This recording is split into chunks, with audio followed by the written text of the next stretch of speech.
An order of protection, a restraining order, all of that is just a piece of paper at the end of the day.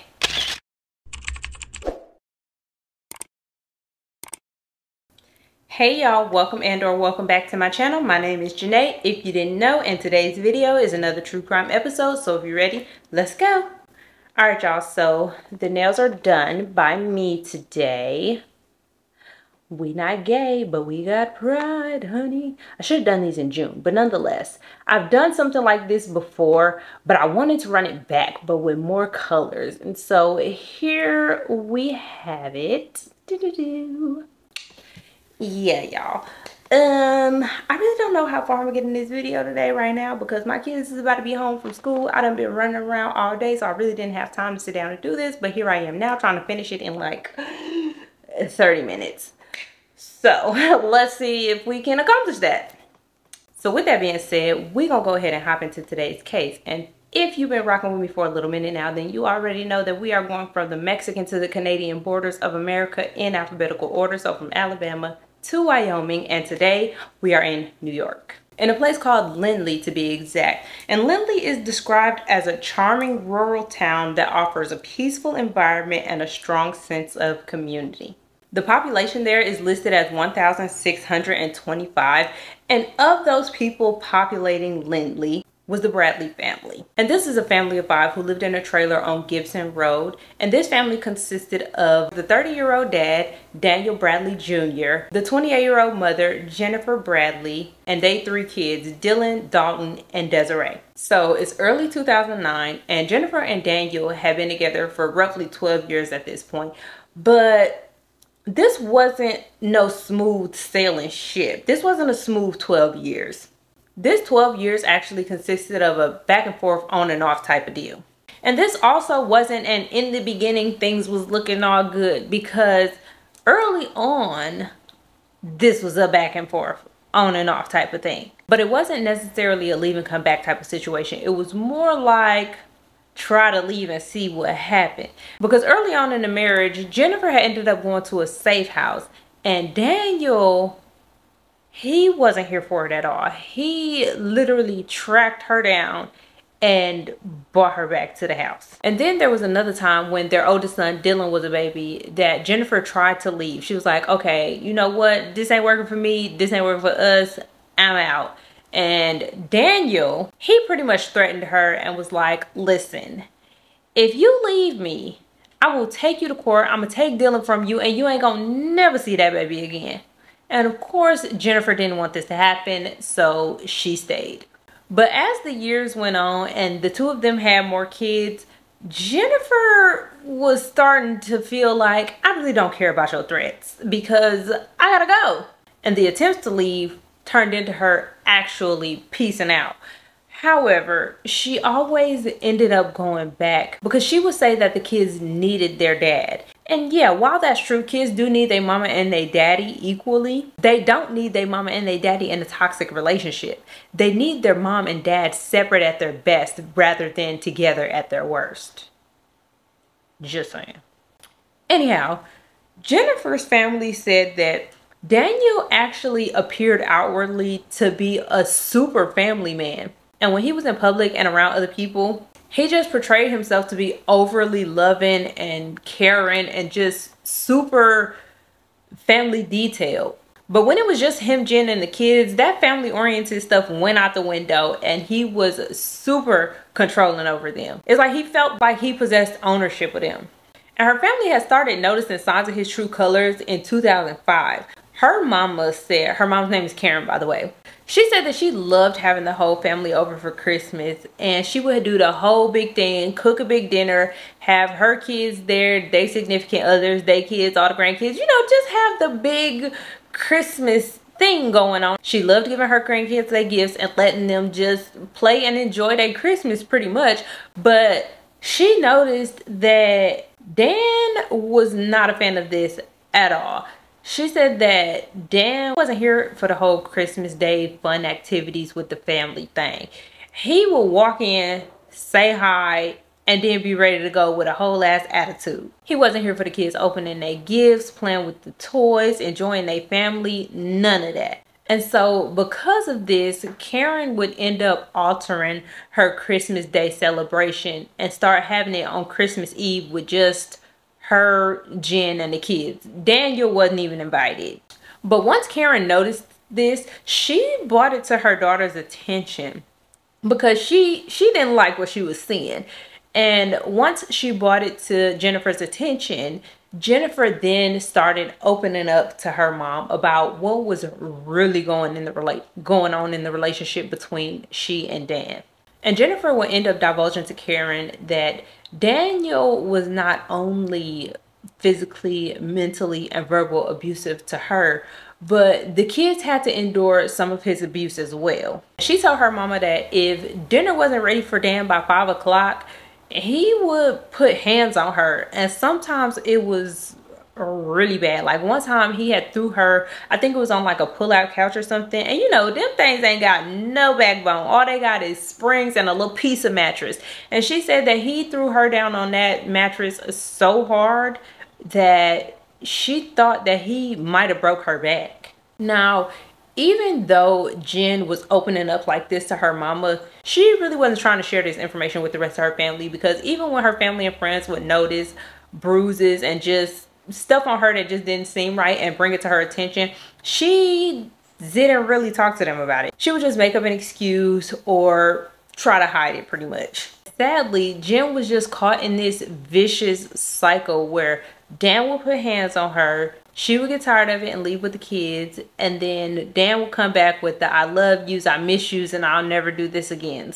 And she would go back. But she would feel more and more defeated each time she went back. And she would even tell her mama sometimes, like, Mom, he is beating me down psychologically. So she knew that she was being torn down. She could just feel her energy draining every time she took this man back. But every time she would go back, because there was just this little piece of hope that Dan would give her, that he had changed and that he really wanted to keep his family together. But as most of us know, this is never the case. This is literally just a power and control thing. He just wanted control over her, and every time she went back, he felt like he gained that control again. It was all a game to him, really.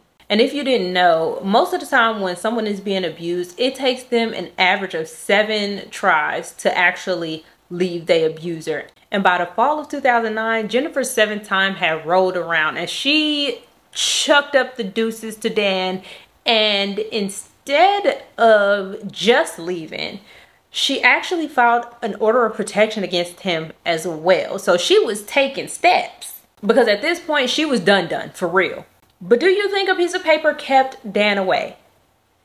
Absolutely not, because I will say it again and again and again. An order of protection, a restraining order, all of that is just a piece of paper at the end of the day. You need extra security. But Jen did not do that, and a little piece of paper did not keep Dan away, like I just said. And he would stalk her on multiple occasions. And even though Jen was trying to stand 10 toes down, 3 of them toes had let up, and she was only standing 7 toes down on this protection order, because she would sometimes slip back into the slippery slopes of Dan and let him hit the palm once or twice. And Dan thought that because she did that, he had hope. But in our actuality, it was more than likely because Jen hadn't been with nobody else, and she had needs that needed to be met, and Dan could meet those needs, and she knew how those needs would be met, and so she got them met with him, but she didn't want to be with him, you know? But this is dangerous territory, because this gives the abuser false hope that they have gotten back into the mind of their abused. But in all actuality, the one who is being abused is really just, they don't know how to not go back, but they don't want to be back, if that makes sense. But Jen insisted that she and Dan was not back together by no means. They just got their little sticky icky on, and that was it. And she also just wanted to make sure that he seen his kids. She was basically on some, I just came here to dance for y'all, that's it.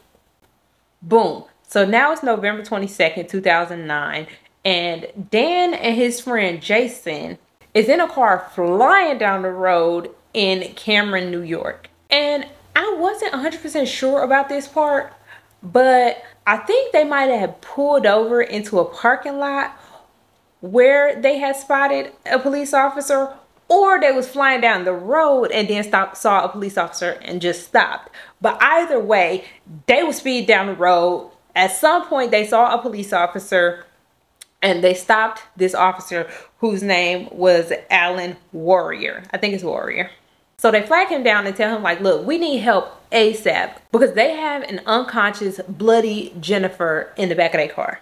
So the officer stops and he's trying to give them as much assistance as he can. And while he's trying to get help for Jennifer, he asks these two knuckleheads, what the hell happened? And basically their story was that Daniel and Jennifer was on an ATV with Jason trailing behind them on an off-road motorcycle, which I interpreted to be a dirt bike. And while they was, you know, trucking along, riding around, having a good old time, Jennifer ended up falling off the ATV, hitting her head on something, and this is how they got where they are now. And so the officer is like, okay, cool, bet. He called his homies, and I'm assuming that he got the helicopters there and life flighted Jennifer to Strong Memorial Hospital in Rochester, New York, seeing as how Rochester was about an 1.5 hour drive away from Cameron. So yeah, it only seems right that she was life flighted to Strong Memorial Hospital. Sadly though, after a valiant effort to save Jennifer's life, she did end up passing away on the next day, November 23rd, 2009, due to the injuries that she sustained on this ATV ride. After her passing, her body was sent off for an autopsy. However, when the autopsy was conducted, the medical examiner said that this wasn't no ATV accident that Jennifer had died from. The wounds that Jennifer had sustained were not consistent with this type of accident. The injuries to her head were actually more consistent with her head being struck against a stationary item multiple times. So yeah, death ruled not accident, but homicide. The medical examiner had also noted that Jennifer had a broken nose, a battered face, and a large road rash type wound on the lower back. However, despite this road rash type wound, there was no dirt and debris found in the wound that would have been consistent with her falling off of an ATV. So again, not an accident. And with this determination from the medical examiner, detectives started their investigation, and eventually they was able to collect enough evidence to be able to indict Daniel Bradford in June of 2010 on second-degree murder charges, 2 counts of first-degree criminal intent, aggravated criminal contempt, and tampering with physical evidence, and first-degree offering a false instrument for filing. I don't know what that is, but he was charged with it. But Dan said he had done no such thing, and this was all a terrible, terrible, unfortunate accident, and decided to take this to trial. And I'm not really 100% sure what possessed him to do that, because in the trial, the prosecution tore his ass up. So not only did they have the medical examiners testify to the findings that I just told y'all about, but his homeboy Jason had also recanted his story about them being on an ATV and him being on a dirt bike somewhere near. Yeah, no, Jason said that his friend Dan had called him like, hey, yo, I need you to meet me here. And if the police ask you anything, I need you to lie for me, please. And so that's where the story came from about him being on a dirt bike with them two on an ATV. That never happened. And so as if his homeboy Jason turning on him wasn't bad enough, they also ended up calling his oldest son, his and Jennifer's oldest son, to the stand. And at the time of the trial, Dylan was only 11 years old. And he pretty much told them that he would often hear his mama and his daddy arguing. However, he did say that he never seen his dad hit his mom. And he said that on the day of this alleged incident, his dad had came over, but his mama told him like, look, you can't come in this house. Like, you're not welcome inside of here anymore. But his daddy wasn't hearing none of that, and he got into the house via the window. So Daniel climbed through the window to get in the house. And once he got in there, he had told the 3 kids to wait at the end of the driveway for their granddad. And when the granddad picked them up, they went out on a day of fun-filled shopping and probably eating ice creams and doing all the stuff that their parents don't want them to do because they with granddad. And when they came back home, he said that his mama and his daddy was gone, but they were able to get into the house. And when he got into the house, he noticed that the carpet was discolored. It was like a black color, is how he described it. And the prosecution later on stated that that black mark on the carpet did turn out to be blood. And when they tested it, it did come back as Jennifer's blood. And they presented that the motive for this crime was that Dan flew into a rage after finding out that Jennifer had actually had sex with somebody else, because they had ended up finding text messages in Jennifer's phone log between her and a man named Otis. And in these text messages, it was clear that Jennifer and Otis had had sex the previous night. And somehow they say that Daniel got a hold of these messages and he snapped. They said that Jennifer was done for real and Dan couldn't deal. And the defense pretty much held on to the fact that this was a terrible accident, despite the fact that even though Dan told them where this ATV accident happened, they never found any evidence of said accident happening when they went to the said spot. But you know, that was the defense. It was an accident. But once the jury went back to deliberate, they didn't see the defense's defense as much of a defense, and they sided with the prosecution, and Dan would be sentenced to 25 years to life. And sadly for the kids, they were not taken in by any of Jennifer's family members. They were actually sent into foster care. But it is said that they're being raised by a good foster family, and Karen does get to see them every once in a while. So that's good. But the saddest part about this case to me was the fact that Jennifer knew what was coming to her, because in 2006, she had written in her journal that she feared that Dan would kill her one day. And because of this fear, in 2008, she planted a garden with her kids in her grandma's backyard. And she told her mama that if something happened to her, God forbid, that she wanted her ashes spread in this garden that she had planted with her and her kids. And it wasn't stated if that actually happened, but I can only pray that it was what happened, because that was her wish. And so she could essentially be with her kids in a way. And I hope they do get told stories about their mom, because it said that she was very vivacious, loving, and that she lived for her kids, and that she was very funny, and just always, somebody always had a crazy story about her to tell. But yeah, they were 11, 9, and 8 at the time of the trial. So they would be in their early 20s by now. But yeah, I just hope they lived a good life and kept their mother with them throughout. And yeah, y'all, that is all I have for you all today. Let me know what you thought about today's case down in the comments below. Don't forget to like, comment, and subscribe, and I will see you all in the next one. Gosh, guys, this is gonna be tough. Guys, good. Ooh, bitch. So with that being said, we're gonna go ahead and hop into that. Well, that's not gonna work in there, isn't it? So it's early 2009, and you good? You got it? Damn. So I, in fact, did not complete that video in the 30 minutes that I allotted for myself. And here we are. Oh, he does have a package. The box? Yeah. It came with like a little, I don't know, when I went up there was like a little dent in it. A dent? A dent. Huh? Oh, it's fine. Hello, make sure you like and subscribe to Mom's videos. And sadly, she would sometimes slip back into the slippery slopes of Jonathan. His name is not Jonathan. Where did that come from? Don't know. But Jen insisted, because they actually looked to be more consistent with her head being struck on a But Jen insisted consistently that she and Dan, did I call that man John? Oh my God. Okay, well, okay. So boom, June 20, no, not June.